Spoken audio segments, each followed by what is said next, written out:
La mesure d'étiquetage des produits israéliens venant des territoires décidée hier par l'Union européenne, elle suscite évidemment encore de nombreuses réactions politiques. On y reviendra dans une demi-heure avec des invités justement dans ce studio. Mais voyons ce soir comment réagissent les producteurs israéliens concernés, ceux de la vallée du Jourdain. Reportage Maël Benoliel.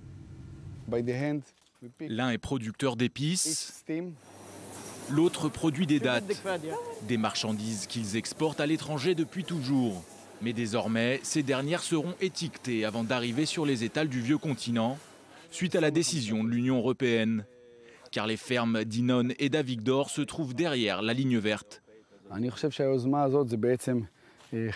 Je pense que cette décision est un boycott déguisé en label. C'est une façon de permettre aux gens de nous boycotter. Au lieu d'acheter un produit en fonction de sa qualité et de la comparer à d'autres, c'est comme si nous étions de nouveau marqués d'une étoile jaune. Qu'est-ce que ça te fait de savoir que bientôt tu seras labellisé? Comment tu le prends? Je vais te dire, ça ne va pas faire bon effet, mais ça n'empêchera pas les gens d'acheter mon produit. Nous sommes ici dans la vallée du Jourdain, une région disputée qui s'étend de part et d'autre du fleuve Jourdain, bordée par Israël d'un côté, la Jordanie et les territoires palestiniens de l'autre. Une région avant tout agricole où se trouvent 900 exploitations appartenant à des Israéliens. Près de 6000 Palestiniens y travaillent chaque jour. Sur les 35 employés d'Inon, 25 sont palestiniens.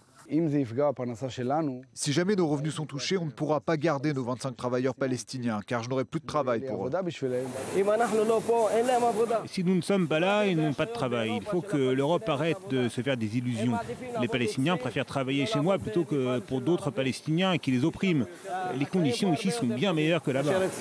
Donc ce que je comprends, c'est qu'il y a ici une situation gagnante pour tout le monde. Oui, tout à fait. Aujourd'hui, les Palestiniens vivent avec les Israéliens et inversement. Ici, dans la vallée du Jourdain, par exemple, il n'y a pas tous ces problèmes qu'on entend dans les médias. Je pense que c'est une décision malheureuse qui n'apportera rien. Je ne sais pas si cette décision aura un impact, j'espère que non. En tout cas, jusqu'à aujourd'hui, nous avons toujours su faire face à différents problèmes et autres conflits. Donc j'imagine que nous nous en sortirons, quoi qu'il arrive.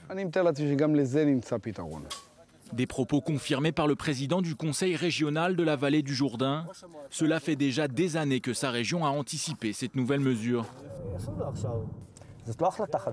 Ce n'est pas nouveau pour nous. Depuis 2007, nos produits portent une signalisation. Ça a commencé en Angleterre avec leur West Bank Product. Donc bon, il y a encore quelques années, 80% de nos produits étaient exportés en Europe. Aujourd'hui, ce n'est plus que 20%. Nous nous sommes trouvés des nouveaux marchés. Malgré tout, David El-Khayani ne compte pas en rester là.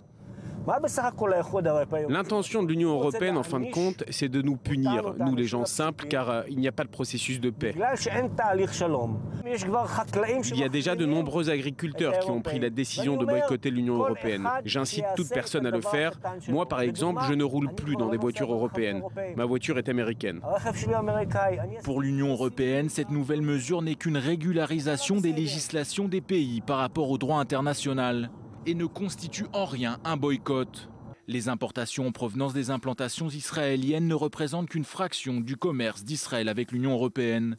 Seulement un peu plus d'1% des ventes réalisées.